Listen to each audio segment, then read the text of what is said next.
우리가 세상으로부터 여러 가지의 뉴스를 매일매일 접하지요. 우리 고국인 한국에서도 여러 가지 이야기를 우리가 듣고 함께 기뻐하기도 하고 슬퍼하기도 합니다. 최근에 한국에서 일어나고 있는 운동 중에 하나가 미투 운동이라는 것이죠. 미투 운동이라고 하는 것은 여성들이 남성으로부터 그것이 직위든 그것이 권리든 그것이 어떠한 여건에 있어서도 여성으로서의 그러한 연약함을 이용해서 어떠한 성적인 그런 차별 대우를 받는 운동들이 지금 일어나고 있습니다.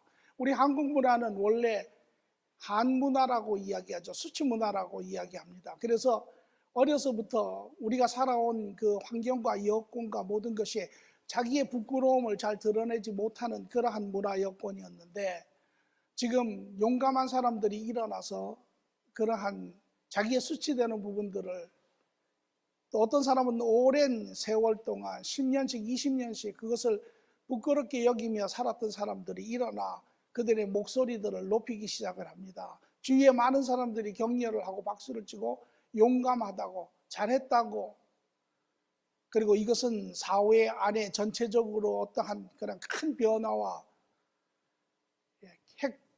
그런 혁신을 요구하는 그런 목소리로 바뀌어가고 있는 것을 우리가 볼 수 있습니다. 또 이에 따라서 많은 사람들이 호응을 하며 그러한 사랑 가운데 긍휼히 여기며 그들에게 위로를, 그들에게 또 박수를, 또 그 반대로 그러한 사회적인 모순 부조리에 대해서 질책을 하는 그러한 모습들을 봅니다. 이러한 사랑에 용감한 자들이 세상에 많으면 좋지요. 그래서 사람들은 이런 사람들을 더 보기를 원합니다. 또 최근에 한국에 여러 가지 화제들이 있었는데 그 화제에서도 보면 사람들을 구하느라고 자신을 구하지 못하여 그 화재 현장에서 목숨을 버린 그러한 사랑에 용감한 자들도 우리가 가끔 봅니다. 세상에서 우리는 이런 자들을 많이 보지는 않습니다. 가끔 봅니다. 그래서 그런지 세상 사람들은 이러한 사람들을 참으로 보면 기뻐하고 더 많이 있으면 좋겠다라고 원하기도 하지요. 그것은 다시 말하면 우리가 살고 있는 세상이 그렇지 못하다라고 하는 증거이기도 합니다. 성경은 우리가 살고 있는 세상을 가르쳐 말하기를 비정한 세상, 무정한 세상, 불법의 세상이라고 이야기를 하고, 이 세상에 살고 있는 사회학자들이나 교육학자들은 인간이 살고 있는 그 삶의 패턴을 바라보며 말하기를 오늘 문화의 특징은 개인주의다라고 이야기를 합니다. 그래서 모든 것이 자기 중심적으로 자기만 아는, 주위의 사람들에 대해서 신경 쓰지 않는 그러한 무정함이 있고 비정함이 있는 세상이다. 이러한 세상 가운데 사랑 가운데 용감함을 가지고 남을 위하여 이렇게 일어서고 남을 그렇게 격려하는 사람들을 볼 때 참 우리는 그것이 아름답다라고 표현을 합니다. 만약에 이런 사람들이 세상에 더 많이 있다면 오늘 우리가 살고 있는 세상들은 많이 더 밝아질 것이고 더 환해질 것이고 더 깨끗해지지 않을까, 그렇게 생각을 합니다. 오늘 그 누구가 이런 일을 감당할 수 있겠습니까? 오늘 세상 사람들에게 우리는 이런 일을 감당할 수 있겠습니까? 오늘 말씀을 통해서 우리는 같이 은혜의 말씀을 나누고자 합니다. 성령의 8번째 열매, 온유의 열매에 대해서 오늘 갈라디아서 5장 22절에서 23절의 말씀을 같이 보지요. 같이 읽겠습니다. 오직 성령의 열매는 사랑과 희락과 화평과 오래 참음과 자비와 양성과 충성과 온유와 절제니 이 같은 것을 금지할 법이 없느니라. 제가 지금 오늘 8번째 이야기를 하고 다음번째 이 성령의 열매에 대해서 제가 여러분과 설교를 마치는데, 그때까지는 여러분 모두가 이 갈라디아서 5장 22절 23절을 다 외우셔야 합니다. 그 이유인즉슨 한 절수를 더 외우는 것이 중요한 것이 아니라, 이것이 이 성령의 열매라고 하는 것은 성령의 속성입니다. 성령의 인격입니다. 성령의 인격은 그 성령의 말씀과 행위와 계획의 모든 것에 드러나게 되어 있는 것처럼, 이것은 오늘 하나님과 교제를 맺고 있는 하나님의 자녀들의 인격의 속성입니다. 그러므로 이러한 인격의 바른 인격을 가진 자들은 이것이 그들의 말과 언행과 삶의 모든 것이 드러나게 되어 있습니다. 이것이 우리의 삶의 기준점입니다. 그렇기 때문에 우리 모두는 이 갈라디아서 5장 22절 23절을 외우셔야 합니다. 이것은 시간이 많이 걸리는 설수가 아닙니다. 그러나 여러분이 우리가 어떠한 인격의 기준점을 가지고 우리가 어떠한 열매를 맺으며 살아야 하는지를 우리가 분명히 알아야 되기 때문에 그렇습니다. 그래서 사랑, 희락, 화평, 오래 참음, 자비, 양선, 그 다음에 신실함, 온유, 절제, 이 9가지를 여러분들이 다 외우시기를 꼭 부탁드립니다. 오늘 이 말씀을 주님께서 우리에게 이야기를 하고 계십니다. 오늘 우리가 세상을 바라볼 때 우리에게 질문은 우리가 어찌하면 이러한 열매를 맺을 수 있을까? 과연 우리는 이런 열매를 맺으며 살고 있는가? 우리 주위의 사람들을, 우리 믿음의 공동체 안의 사람들을 바라보면 과연 얼마나 많은 사람들이 얼마나 큰 그러한 열매들을 맺고 있는가? 우리 스스로가 우리는 정직하게 바라볼 필요가 있습니다. 또 세상을 바라볼 필요도 있습니다. 과연 어떻게 우리는 이러한 열매를 맺을 수 있는가? 오늘 여기에 주님께서는 우리에게 이제 너희들이 하나님 안에서 이러한 온유의 열매를 맺을 수 있다라고 이야기를 하고 계십니다.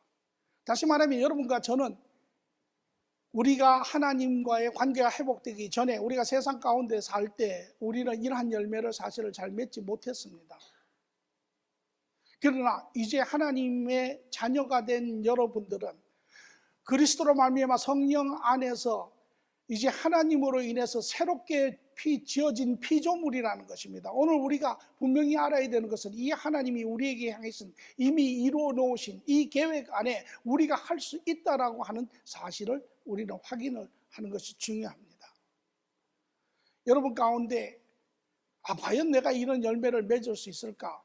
맺을 수 없다라고 생각하시는 분들, 오늘 하나님의 계획 아래 여러분들은 맺을 수 있는 분들입니다. 그러면 우리는 좀 더 구체적으로 볼 필요가 있습니다. 온유가 무엇입니까?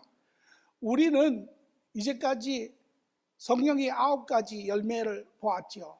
그것이 사랑, 기쁨, 화평, 오래 참음, 또 자비, 양선, 신실, 또 이제 오늘 이야기하는 온유, 그 다음에 절제를 보았는데 이 단어들을 우리가 모르는 것이 아닙니다.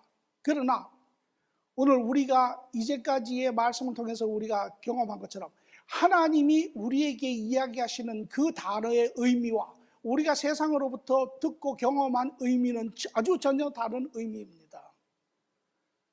우리가 아는 것을 한마디로 이야기한다면 세상적인 개념으로 우리가 경험해서 배운 것이라면 하나님이 우리에게 이야기하시는 것은 비록 같은 단어이지만 그것은 하나님적인 내면의 이야기가 아주 다른 이야기입니다. 그 관점에서 오늘 우리가 온유를 볼 때 세상에서 우리가 이야기하는 온유는 무엇입니까? 세상에서 이야기하는 온유는 어떤 사람의 친화적인 또 적대감이 없는 우호적인 그러한 어떠한 언행이나 자세를 우리가 볼 때 저 사람은 온유하다라고 이야기를 합니다. 그래서 어떤 사람이 우리에게 친절한 이야기를 한다든지 우리에게 어떤 선한 어떤 행위를 보인다든지 우리는 그 사람을 온유하다라고 이야기를 하죠. 그것이 우리가 가지고 있는 온유의 의미입니다. 그러나 반대로 그 사람이 태도를 바꾸어서 말이 온유하지 않다든지 태도가 온유하지 않다든지 하면 우리는 그 사람을 온유하다고 이야기하지 않습니다.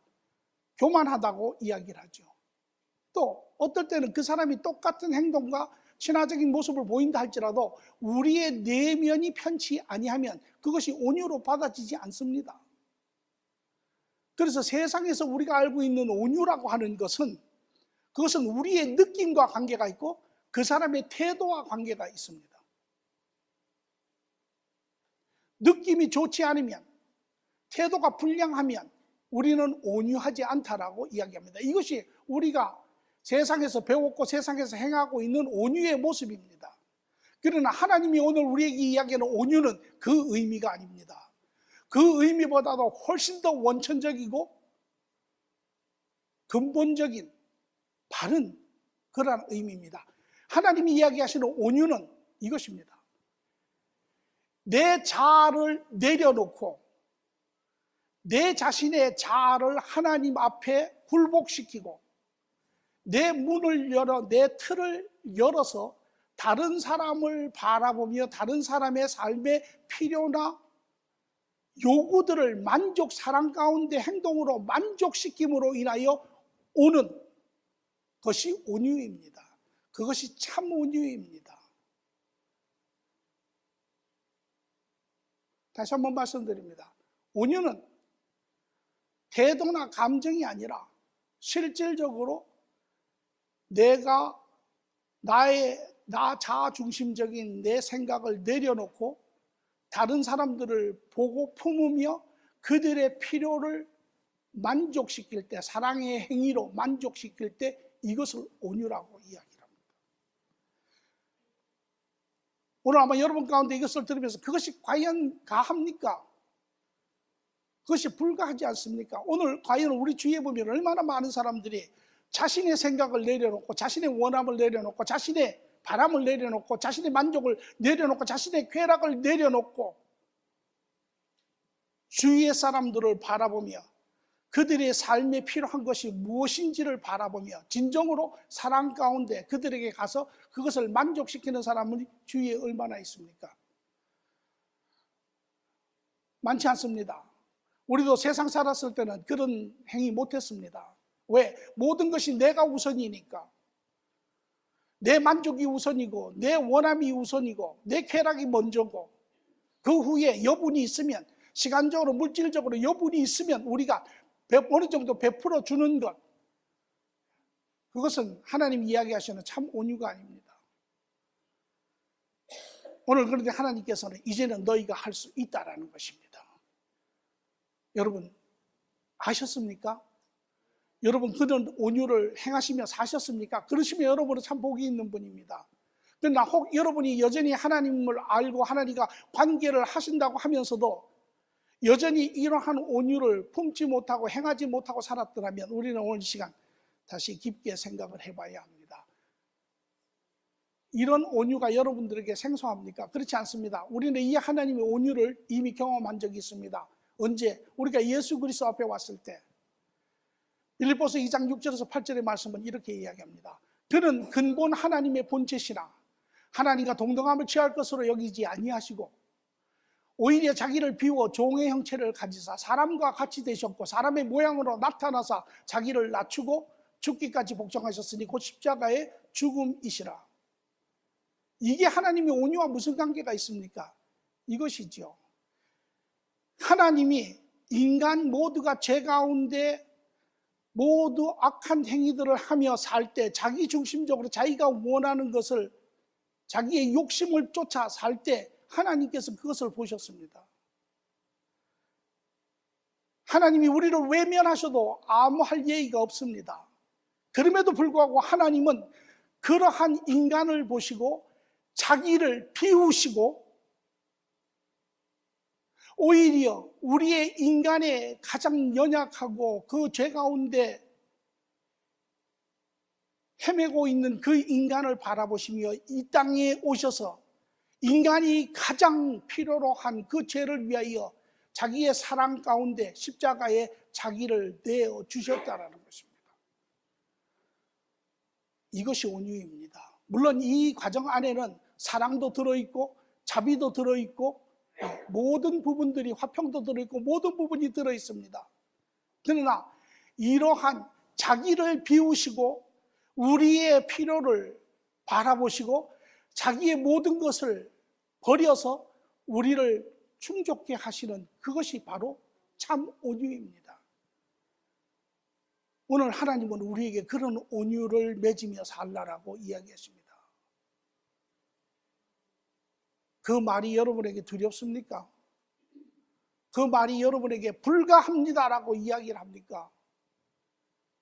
그러나 불가하든 불가하지 못하든 하나님의 계획 안에 여러분 우리 모두는 이미 그 그리스도 안에 이러한 하나님의 온유함을 우리는 경험한 적이 있고 이미 우리 삶 가운데 계시는 그 하나님으로 인하여 그분의 성품으로 인하여 그분의 그 온유하심을 경험한 자로 인하여 우리는 그 하나님의 온유함을 이제 이루어낼 수 있는 자들이 되었다라는 것입니다. 오늘 이것을 우리가 깨닫는 것, 발견하는 것은 참으로 중요합니다. 우리 모두는 이제 그리스도 안에 새로운 피조물로 그 그리스도의 형상을, 그리스도의 속성을 가진 자로서 이 땅에, 이 시대에 그 누구도 이러한 하나님적인 온유의 행위를 할 수 없지만 우리는 할 수 있다라는 것입니다.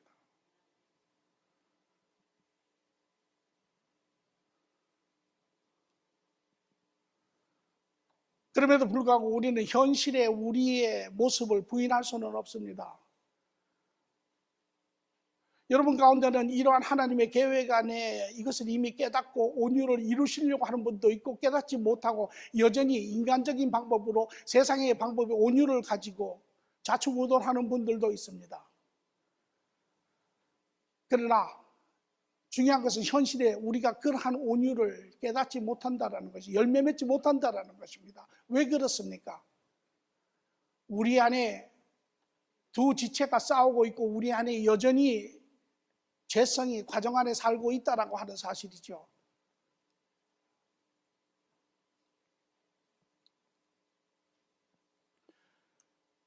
그래서 로마서 우리가 7장 22절에서 23절의 말씀을 보면 사도 바울은 그렇게 이야기합니다. 우리 안에 두 지체가 있다라는 것입니다. 우리 안에 영적인 개체가 있는데 그 영적인 개체는 하나님을 알고 하나님과 교제하며 하나님의 뜻을 쫓아가기를 기뻐하고, 그러나 우리 안에 육신에 악한 그러한 죄성이 들어와 있는 이 육신은 오히려 하나님을 대적하고 하나님을 반대하며 죄 가운데로 우리를 끌고 가려고 하는 그러한 강한 욕망이 두 가지가 존재하고 있다는 것이죠. 그래서 우리 안에 항상 싸움이 있습니다. 한편으로는 하나님의 뜻을 쫓아 하나님의 길을 가려고 하지만 우리 안에 다른 개체는 우리를 눌러서 우리를 죄 가운데로 끌고 가려고 하는 그러한 둘의 싸움이 끊임없이 일어나고 있습니다. 우리 이제 모두는 이러한 우리 안에 이 두 개체의 다툼을, 싸움을 우리는 분명히 알아야 하고 또한 그것에 깨어 있어서 예민하여야 합니다. 과연 무엇이 나에게 들어오는 어떤 생각이 육에서 오는 생각인지, 어떤 것이 영에서 오는 생각인지, 그것이 구별이 될 때 우리는 비로소 싸움을 시작을 할 수가 있죠. 어떠한 죄성이, 우리 안에 어떤 죄성이 우리의 온유함을 막습니까? 우리 안에 자기 중심적인 내 자아가 이러한 하나님 앞에 나를 내려놓지 못하게 하지요. 그리고 내가 원하는 것, 내 자아가 원하는 것, 내가 사람들에게 인정받고 내가 사람들로부터 사랑을 받고 내가 사람들로부터 섬김을 받는 이러한 내 육신의 자아가 이것을 막고 있습니다. 우리 모두는 태어나면서부터 죄성을 가지고 태어나고 죄성의 가장 본질은 바로 자기 중심입니다. 우리가 원죄로 돌아가 보면 아담과 이브가 유혹을 받을 때 뱀이 와서 유혹을 하죠. 뱀이 말하기를 이렇게 합니다. 너희가 이것을 먹으면 정녕 죽지 아니하리라. 너희가 눈이 밝아져서 하나님과 같이 되리라. 다시 말하면 너희가 하나님이 된다라는 것입니다. 그리고 그 원죄로 넘어짐으로 인하여 우리 안에는 내가 하나님이 되었습니다. 그때서부터 우리 인간은 내가 하나님이 되었습니다. 내가 내 모든 것의 주인입니다. 이 죄의 뿌리가 이제 모든 것에 파생이 되어서 우리의 삶에 드러나는데, 그러므로 우리는 모든 것의 가장 원천은, 죄의 원천은 납니다. 내가 행복해야 하고, 내가 인정받아야 하고, 내가 유명해야 하고, 내가 사랑받아야 하고, 내가 즐겨야 하고, 모든 것이 우리의 계획이 나를 중심으로 짜여집니다. 내 모든 원함이 나 중심적으로 짜여집니다. 제가 옛날에 애들을 데리고 외식을 하러 나가다가 한번 싸워가지고 집에 돌아온 적이 있습니다. 나가면서 오늘 오래간만에 나가니까 중국 음식 먹으러 가자 그랬더니 제 아내가 한식 먹으러 가자라는 거예요. 그런데 제 두 아이는 뭐라고 얘기하면 미국 음식 먹으러 가자라는 거예요. 세식하면서 한국 음식, 일본 음식, 중국 음식, 미국 음식 이 세 가지 놓고 한참 싸우다가 집에서 떠난 지 근 한 200m 가다가 다시 집으로 돌아왔습니다. 오늘 외식은 취소. 왜? 전부 자기 이야기만 하는 거죠. 내가 원하는 것이 이거라는 것입니다. 이 자기 죄의 근본인 이 자기 중심이 우리가 이해하지 못하면, 우리가 이것을 유의하게 보지 아니하면, 이러한 자기중심적인 것은 하나님과 우리 사이를 끊습니다. 우리의 속사람을 막아쓰지요. 그로 인하여 하나님과의, 주님과의 관계가 끊어지고, 그 관계가 끊어지면 우리 안에 하나님의 그 성품이 채워지지 않습니다. 그러면 우리 안에, 우리 자신을 바라볼 때 그 안에 텅 빈 그러한 모습, 아무것도 없는 그러한 모습. 그리고 우리는 고백하기를 이렇게 얘기합니다. 하나님의 이 온유의 열매를 맺기를 원하지만 하나님, 나에게는 그럴 능력이 없습니다. 그럴 마음이 없습니다. 그럴 원함이 없습니다. 그리고 우리는 자연스럽게 죄의 길로 쫓아갑니다.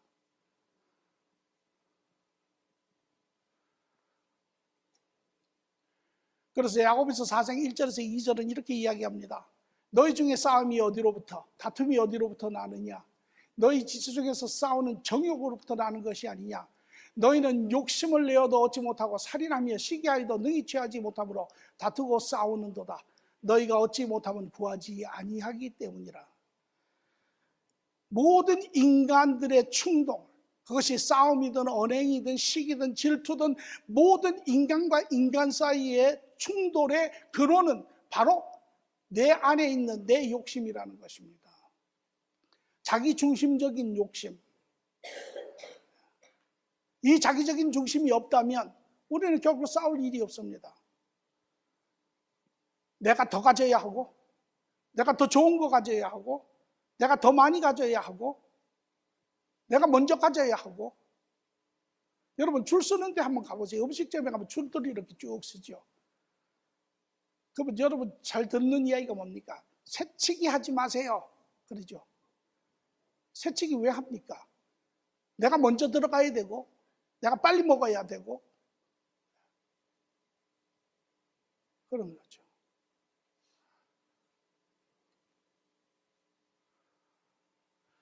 이것이 오늘 현실 가운데 우리가 깨어있지 않으면, 우리가 우리의 내면에 일어난 일들을 우리가 분명하게 알지 못하면 우리가 이러한 선한 열매를 맺을 수 있으면서도 불구하고 맺지 못하는 것이 현실의 문제입니다.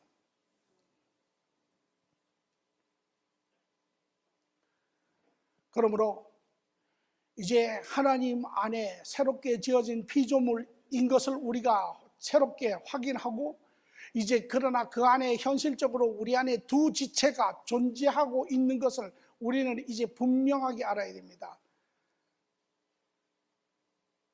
위치적으로 겉사람, 육신에 속한 사람이고, 속사람, 우리의 영적인 개체에 속한 사람이고, 특징은 각각의 생각이 서로 대적하며 싸우는 것이죠. 그래서 우리는 그 생각을, 우리 안에 들어오는 그 생각의 내용을 따라서 우리는 그것이 육의 생각인지 영의 생각인지 우리를 분명히 알 수 있습니다. 내 지체 속에 한 다른 법이 내 마음의 법과 싸워 내 지체 속에 있는 죄의 법으로 나를 사로잡는 것을 보는도다. 오라, 나는 공고한 사람이라. 이 사망의 몸에서 누가 나를 건져내랴. 우리 주 예수 그리스도로 말미암아 하나님께 감사하리로다. 그런즉 내 자신이 마음으로는 하나님의 법을, 육신으로는 죄의 법을 섬기노라. 이것이 우리의 모습입니다.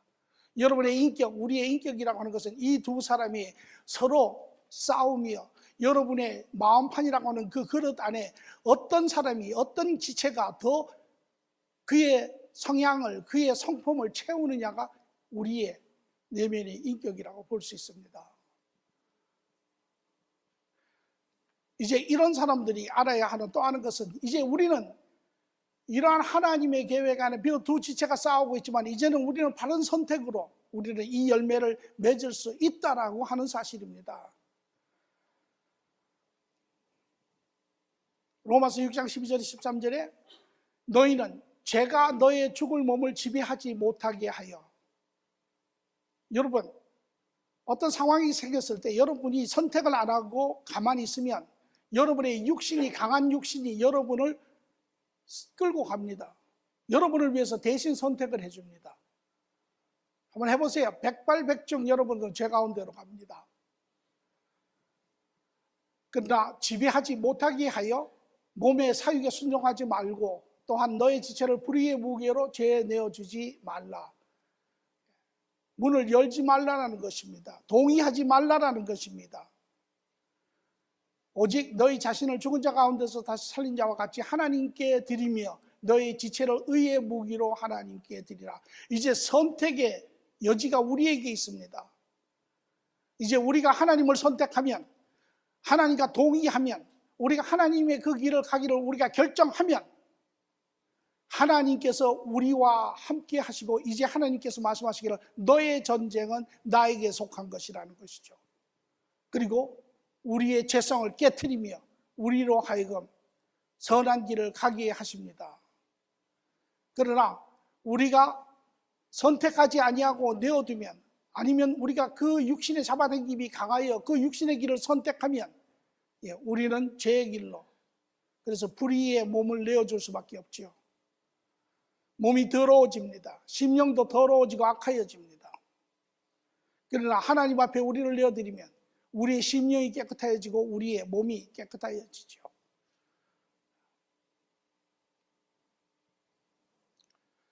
오늘 우리 모두에게는 선택권이 있습니다. 우리는 이제 깨달아 알아야 합니다. 우리는 내 육신이 고갈이 되어서 못하는 것이 아니라, 하나님의 능력이 나에게 와 있지 않아서 못하는 것이 아니라 내가 선택하지 않았기 때문에 그런 것입니다. 여러분이 선택하는 그 순간 여러분들에게는 살아계신 하나님의 역사를 경험하게 되고, 그 하나님을 다시 재확인하게 되고, 하나님의 동행하심을 확인하게 되고, 비록 이 땅에 살지만 우리는 영원한 확신과 소망과 안식 가운데 우리의 이 세상의 삶을 능히 이기는 자가 될 수 있는 것입니다. 오늘 우리가 이러한 선택을 만드는 데 기억해야 될 몇 가지 관점 중에 하나는, 우리는 하나님의 다스림 안에서 상황을 보아야 합니다. 그 상황이 어떤 상황인지, 그 여건이 어떤 상황이든 간에 우리는 하나님 안에서 보아야 합니다. 하나님의 주권 안에서 보아야 합니다. 하나님의 계획 안에서 보아야 합니다. 여러분들이 하나님 밖에서 보면, 하나님 없이 세상 안에서 보면 여러분이 당하는 그 상황은 엄청나게 포장이 되어서 커집니다. 마치 물 한 컵이, 작은 물이 증발이 되어서 안개가 되면 한 시를 덮는 것처럼 그렇게 포장이 되어서 과장되어서 여러분에게 보입니다. 그럼 여러분이 이길 수 없습니다. 그러나 그것이 포장이 되어서 안개처럼 시를 덮을 만큼 그렇게 크게 보인다 할지라도 여러분이 그 상황을 하나님 안에서, 하나님 주권 안에서, 하나님 계획 안에서 보는 순간 그 안개는 도리어 줄어들어서 작은 물 한 컵으로 보이기 시작을 하는 것입니다. 그렇기 때문에 우리는 모든 상황을 하나님의 다스림 안에서 보아야 합니다. 하나님 통치 안에서 보아야 합니다. 하나님의 선한 계획 안에서 우리가 볼 때 비로소 우리는 바른 계획들을 선택할 수 있는 것입니다. 히브리서 12장 2절에는 그래서 말하기를 믿음의 주여 우리를 온전케 하시는 이인 예수를 바라보자. 예수 안에서 모든 것을 보셔야 한다는 것이죠. 뿐만 아니라 오늘 저는 여러분들에게 세 가지의 가이드라인을, 온유에 대한 가이드라인을 하나님의 관점에서 여러분들에게 나누고자 합니다. 오늘 하나님이 우리에게 보여주신 바른 온유, 비록 내 죄로 인하여 내 자아가 하나님이 되고자 하지만 그것을 하나님 앞에 내려놓고 나를 가두는 그 사람의 틀에서 벗어나서 주위의 사람들을 바라보고 그들의 필요함을 느낄 수 있고, 그래서 나아가서 사랑의 행위로 그들의 필요함을 만족시키는 것이 온유라면, 오늘 우리가 기억해야 할 바른 온유의 세 가지가 있습니다. 그것은 첫째는 서로를 바로 인정하는 것입니다. 저희 교회 인격 용세의 첫 번째 부분이죠. 오늘 우리 모든 사람은 이 땅에 살면서 자기의 존재를 발견하기를 원합니다. 그 존재를 발견하기 못하기 때문에 세상은 우리에게 뭐라고 이야기했냐면 자기의 존재의 가치를 만들어 가야 한다라고 이야기를 합니다. 그래서 세상에서 우리는 자기의 존재를 찾고 인정받고 만들기 위해서 우리는 갖가지 일을 합니다. 어떤 사람은 부를 모아 자기의 존재를 드러내려고 하고, 어떤 사람은 교육을 통해서 자기의 존재를 드러내려고 하고, 어떤 사람은 권력을 통해서 자기의 존재를 드러내려고 합니다. 그러나 세상에서 성공하는 사람들은 그렇게 많지 않습니다. 이분 그 가운데서도 성공한 사람들의 고백은 이러합니다. 내가 세상에서 돈을 얼마나 많이 벌었든 간에, 내가 세상에서 얼마나 성공하였든 간에, 내가 얼마나 세상에서 많은 쾌락을 누렸든 간에, 내가 얼마나 세상에서 유명했든 간에 관계없이 그들이 말하기는 그것이 자기의 가치가 아니라고 이야기를 합니다. 정상에 올라간 사람들의 이야기입니다. 올라가 보니 아무것도 없더라는 거죠. 그래서 많은 사람들이 그곳에서 삶을 끝내는 사람들도 있습니다. 우리는 자기를 찾으려고 합니다. 우리는 어떻게 자기를 찾습니까? 바로 하나님께서 예수 그리스도를 통하여 우리를 만나셨을 때 우리의 가치를 하나님께서 우리로 하여금 알게 해주셨죠. 그때 하나님께서 너는 내가 지은 자이며 내가 너를 사랑하여 십자가에 내 목숨을 내가 대신하느니라. 이것이 우리에 대한 가치입니다. 이제 우리는 더 이상 그 가치를 만들 필요도 없고 그 가치를 위해서 애쓰지 않아도 되고, 가치는 이 세상에서 우리가 무엇을 가졌냐에 만들어지는 것이 아닙니다. 왜? 그것은 우리가 이 세상을 떠날 때 하나도 우리가 가져갈 수 없는 것입니다. 그러나 가치는 우리가 태어날 때 가지고 온 것이며, 그것은 그 가치는 하나님이 우리에게 말씀하시는 가치이며, 그 가치는 우리가 영원히 가지고 있는 것이죠. 이것이 우리의 가치입니다. 그렇다면 우리 모두는 이 가치를 이제 각각에게서 인정하는 것이 중요합니다. 하나님이 우리를 통하여 그 가치를 알게 하셨다면 우리 또한 다른 사람들에게 그 가치를 인정해 주는 것이 중요하죠. 로마서 14장 1절에는 믿음이 연약한 자를 너희는 받되 그의 의견을 비난하지 말라. 받으라는 것입니다. 열이면 열인 대로, 부족하면 부족한 대로. 예수님께서도 십자가에 돌아가실 때 로마 병정들을 향해서 그렇게 이야기하시죠. 아버지여 저들을 용서하옵소서. 왜? 알지 못하며. 우리 모두도 알지 못하였을 때 좌충우돌하고 우리도 각가지의 그러한 죄를 지며 우리도 살았습니다. 그러나 우리가 예수 그리스도 안에 우리의 그러한 모습을 발견하며 내가 어떠한 존재인지, 그래서 우리는 더 이상 이 세상에서 어떤 것을 증명하려고 하지 않습니다. 우리는 더 이상 우리의 가치를 만들려고 애쓰지 않습니다. 여러분 주위에 신실한 신앙의 삶을 사는 사람들을 한번 보십시오. 남의 칭찬에 연연하지 않습니다. 남이 인정해 주는 것에 연연하지 않습니다. 스스로의 하나님 안에서의 가치를 보고 있기 때문에 그렇습니다. 오늘 우리 공동체에서 제일 먼저 해야 될 것, 이제 우리 모두는 서로의 각각의 가치를 인정해 주는 것이 중요합니다. 우리의 재성까지라도, 우리의 연약함까지라도, 우리의 차이점까지라도 인정해 주는 것이, 이것이 첫 단추입니다. 이것이 바른 온유입니다. 이러한 나의 죄성이 나의 기준점을 가지고 있는 것을 내려놓고 하나님 안에서 그들을 있는 모습 그대로 그들의 바른 가치를 인정해주며 그들을 품는 것이, 이것이 첫 번째죠. 이것이 일어나지 않으면 관계는 절대 일어나지 않습니다. 아무리 내가 무엇을 하고 무엇을 잘해주고 무엇을 해도 관계는 일어나지 않습니다. 인간의 바른 관계는 하나님 안에서 이러한 서로의 가치가 인정이 될 때, 서로가 있는 모습 그대로로 품을 때 우리는 비로소 그 관계가 거기서부터 시작이 되는 것입니다.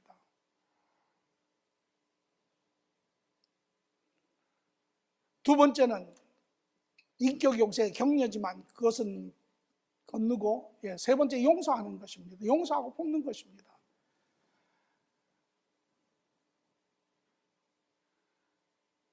이것이 주님께서 우리에게 보여주신 두 번째 온유입니다. 참 온유는 주님께서 우리가 죄 가운데 살았을 때, 우리가 아무런 가치 없었을 때 주님께서 우리를 지적하고 우리를 나무래고 우리를 하나님의 기준점에 한다면 거기서 인정받을 사람은 아무도 없습니다. 그러나 그럼에도 불구하고 하나님은 그러한 우리의 모습을 긍휼히 여기시고 있는 그대로 받으시고 뿐만 아니라 우리의 죄를 위하여 자기를 내려놓으시고 죄를 사하여 주셨죠. 그리고 우리에게 말씀하시기를 에베소서 4장 32절에 서로 친절하게 하며 불쌍히 여기며 서로를 용서하기를 하나님이 그리스도 안에서 너희를 용서하신 같이 하라. 오늘 우리와 나의 옛 모습과 나의 현재 모습의 차이점이 무엇입니까? 나의 옛 모습은 하나님을 알기 전에 내 겉사람이 나의 전부인 줄 알고 내 마음이 내가 중심이 되어서 내가 하고 싶은 욕심 따라 산 그 삶, 자충우돌하면서 서로에게 상처 주면서 그렇게 산 삶이 고작 전부였습니다. 그러나 지금 예수 그리스도 안에 이제 하나님으로 인하여 관계가 회복되고 죄로부터 해방받고 그 하나님을 의지하여 이 죄를 이기며 살 수 있는 자가 되었습니다. 그러나 그럼에도 불구하고 그것은 내 공로가 아니고 예수의 공로지요. 자랑할 것이 없습니다. 또한 우리는 그럼에도 불구하고 여전히 모든 것을 이길 수 있음에도 불구하고 우리는 여전히 자빠지는, 넘어지는 자신의 모습을 우리는 부인할 수 없습니다. 그렇다면 우리가 주장할 것이 무엇입니까? 오늘 그리스도인과 그리스도인의 사람이 아닌 사람들의 차이점의 가장 큰 것 중에 하나는 하나님을 알지 못하는 사람은 절대 용서할 수 없습니다. 내 기준점으로도 내 마음으로도 허락되지 않습니다. 용서가 일어나지 않습니다. 그래서 용서가 세상에서 가장 어려운 것이죠. 그러나 참 그리스도인이라면, 하나님과 바른 관계를 가진 자라면 그 하나님의 긍휼하심을 경험하고 그 긍휼함을 품은 자라면 이 세상에서 가장 쉬운 것이 용서입니다. 얼마든지 용서할 수 있습니다. 이 용서가 일어나지 않는 한 우리는 사람들과의 관계를 발전시킬 수 없습니다. 오늘 공동체 안에 모든 식구들은 이러한 용서가 여러분 심령 가운데 일어나기를 바랍니다. 주께서 말씀하시기를 너희가 너희 형제를 용서하지 아니하면 나도 결코 너희를 용서하지 아니하리라, 그렇게 이야기하시죠. 오늘 이것이 마땅한 것입니다. 오늘 여러분 모두가 그리스도 안에 그러한 바른 관점들이, 바른 심령들이 회복되는 역사가 있기를 바랍니다. 세 번째로 함께 세워가는 것입니다. 우리가 있는 모습을 그대로 인정합니다. 하나님도 우리를 받으실 때 우리 있는 모습 그대로 받으셨습니다. 그리고 우리가 할 수 없을 때 우리가 저지른 모든 그런 부분들을 용서하셨습니다. 그러나 우리가 하나님의 자녀가 된 다음부터는 이야기가 다릅니다. 하나님이 우리의 있는 모습 그대로 받으시고 우리의 죄를 사하셨지만 하나님이 자녀가 된 그들에게는 이제 하나님은 하나님의 자녀들이 온전하게 세워지시기를 원하세요. 그래서 우리 모두는 여전히 죄성을 가지고 있고 과정에 있는 사람들입니다. 우리는 이제 매일매일 옛사람을 벗어가는, 버려가는, 새로운 것을 세워져가는 그러한 사람들이 되어야 합니다. 그렇기 때문에 인정하는 것과 용서하는 것이 끝이 아닙니다. 세우는 것이 결과입니다. 그러나 이 세우는 것이 사람들은 아주 불편하게 생각을 합니다. 왜? 사람들은 첫째, 진리를 듣기를 원치 않습니다. 진리를 이야기하면 자기 내부에 감춰져 있는 부끄러운 이런 부분들이 다 드러나기 때문에 거북하게 생각을 합니다. 또 전하는 사람도 이 어떠한 진실을 나누는 것을 굉장히 불편하게 생각합니다. 왜? 이 진리를 나눌 때 생길 수 있는 그 엄청난 싸움과 충돌을 회피하는 것이죠. 다시 말하면 우리 모두가 어떠한 다른 사실을 나누려고 해봤지만 우리 대부분이 그 당시에는 어떻게 하는 것이 바르게 세우는 건지를 우리가 알지 못했습니다. 그래서 우리의 방식대로 사람을 공격하고 내 분을 품어내고 이러한 일을 했더니 내뜸 되돌아오는 것이 싸움이죠. 그래서 우리는 진실을 대하는 것을 서로 꺼려합니다. 듣는 사람도 꺼려하고 말하는 사람도 꺼려합니다. 그러나 혹시 여러분 가운데 그것이 자녀든 친구든 주위의 성도들 간에 어떤 계기가 되어서 아주 서로 진실을 나눴는데 그 진실이 두 사람에게 큰 기쁨이 된 적이 있습니다. 원래 진실을 가지고 서로를 세우는 것은 그런 것입니다. 고통스러운 것이 아닙니다. 아픈 것이 아니에요. 그 안에 말할 수 없는 기쁨 가운데 사람들의 관계가 완숙하게 자라가는 것입니다. 오늘 우리 모두는 이제 이러한 자람의 시간이 우리 모두에 있는 것을 우리가 기억하고 단 우리는 이제 바른 자세로 사랑을 이러한 세워감을 해야 됩니다. 사랑 안에. 그래서 에베소서 4장 15절에는 말하기를 우리는 사랑으로 진리를 말하고 살면서 모든 면에서 자라서 머리가 되시는 그리스도 안에까지 다다라야 합니다 라고 이야기를 하죠. 또 시편 141편의 5편의 기자는 이렇게 얘기합니다. 의인의 사랑의 매로 나를 쳐서 나를 꾸짖게 해주시고 악인들에게 대접을 받는 일이 없게 해주시옵소서. 다시 말하면 하나님, 내가 무엇을 잘못했으면 하나님 주변에 있는 그런 의인들을 통해서 나의 잘못을 듣게 하셔서 오히려 나를 고치게 해주시지, 하나님을 모르는 사람들이 나를 와서 조롱하고 핍박하는 이런 일은 없게 해달라고 고백하는 그런 내용이죠.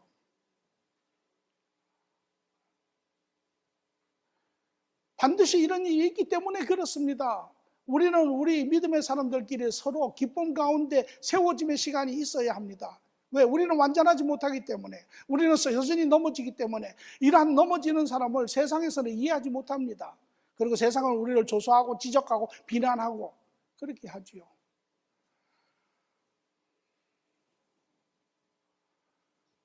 오늘 사람을 인정하고 그 안에 용서, 긍휼히 여기고 용서하고 이제 우리는 세 번째로 서로를 세우는 것입니다. 사랑 가운데 세우는 것입니다. 내 부분을 품는 것이 아닙니다. 그 사람을 더 바르게 옳게 세우는 것입니다. 그 사람의 문제점을, 삶의 나쁜 버릇을, 나쁜 습관을 고치는 것입니다. 그리할 때 듣는 사람이 압니다. 그것이 기쁨이 됩니다. 그것이 자유함이 됩니다. 그것이 해방이 됩니다. 그래서 예수님도 요한복음 8장 31절 32절에 말하기를 그러므로 예수께서 자기를 믿는 유대인에게 이르시되 너희가 내 말에 거하면 참으로 내 제자가 되고 진리를 알지니 진리가 너희를 자유케 하리라. 오히려 그것이 우리를 해방시키는 것입니다. 우리를 오히려 묶음에서 벗어나게 하는 것입니다. 왜? 자신은 자기를 잘 압니다. 자기가 어떤 문제를 가지고 있는 줄 압니다. 그러나 그것을 상대편이 사랑 가운데 다가와서 그러한 진실을 이야기하면 너도 할 수 있다. 나도 이런 부분이 있었다. 이런 부분이 네가 이래서 고쳐야 한다. 이것이 자기에게 오히려 풀림이 되고 해방이 되고 오히려 기쁨이 되고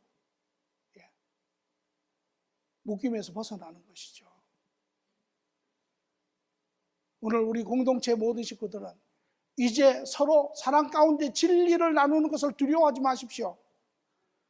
진리를 듣는 것을 두려워하지 마십시오. 그것은 우리를 살리는 길입니다. 생명의 말씀입니다. 우리를 자유케 하는 것입니다. 우리를 기쁘게 하는 그런 삶의 길입니다.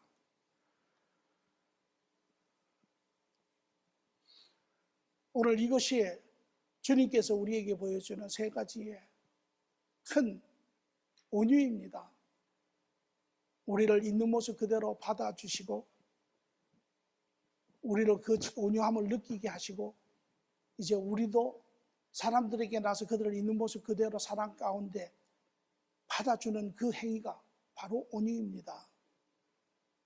우리가 사람들이 넘어지고 실수하고 부족하고 세상의 기준점이 내 기준점에 맞지 않는 자이지만 그러나 그들을 불쌍히 여기고 있는 모습 그대로 그럴 수밖에 없는 그들의 모습을 용서하는 것이 그것이 우리가 받은 온유이며 또한 우리가 나를 내려놓고 그들에게 베풀 수 있는 사랑의 행위 온유입니다.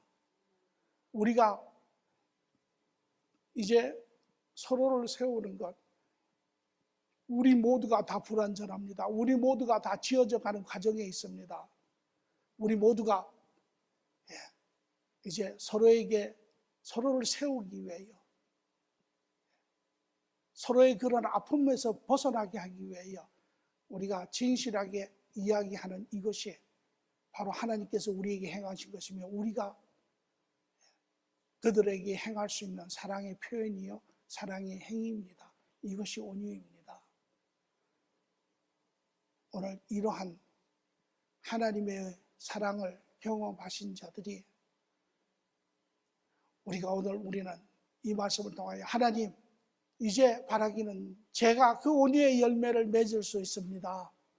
하나님께서 우리에게 이 온유를 맺을 수 있도록 하셨고 비록 우리 안에 속사람 죄성으로 인하여 그것이 때로는 막히기는 하지만 그러나 이제 제가 그 영역에서 하나님의 그 온유함을 그 사랑 가운데 행하신 그 사랑의 행위를 기억하며 나도 세상에 나가서 사람들을 인정하며 받아들이며 그들의 넘어짐을 용서하며 그들을 더불어 같이 세워가는 그러한 온유를 할 수 있다라는 우리의 고백이 있기를 바랍니다. 이렇게 할 때 세상 사람들은 우리에게 말하기를 저 사람은 참으로 온유한 자다라고 이야기를 합니다.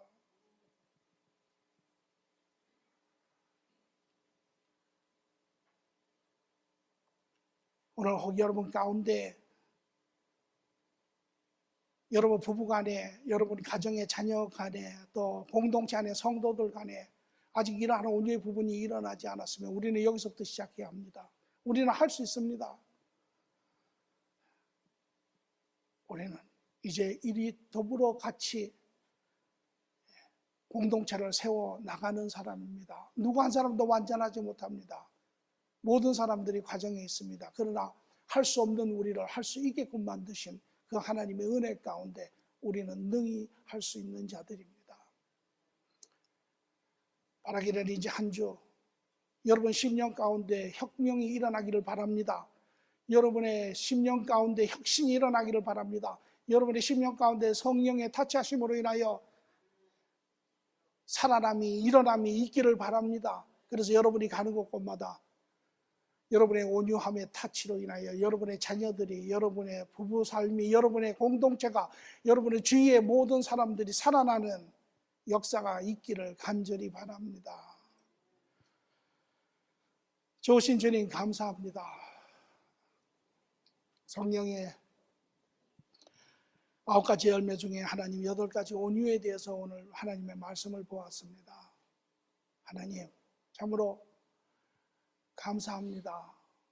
할 수 없었던 우리, 그 안에 갇혀서 힘들어하였던 우리, 그 안에서 다 서로를 원망하며 살았던 우리, 그러나 이제 하나님 안에서 예수님으로 말미암아 성령님의 도우심 가운데 이제 할 수 있게끔 하신 주님, 우리의 죄성까지라도 능히 이겨 할 수 있게 하신 새롭게 지으시는 하나님, 오늘도 그 주님과 동행하며 그 주님을 쫓아 순종하며 하나님 길을 갈 때 하나님의 역사심과 하나님의 세우심과 하나님의 이기심을 통하여 오늘도 살아계신 하나님과 온전한 기쁜 교제 가운데 거하게 하시고 확인하게 하시고 소망 가운데 확신 가운데 능히 세상을 이겨내는 복된 자들에게 축복하여 주시옵소서.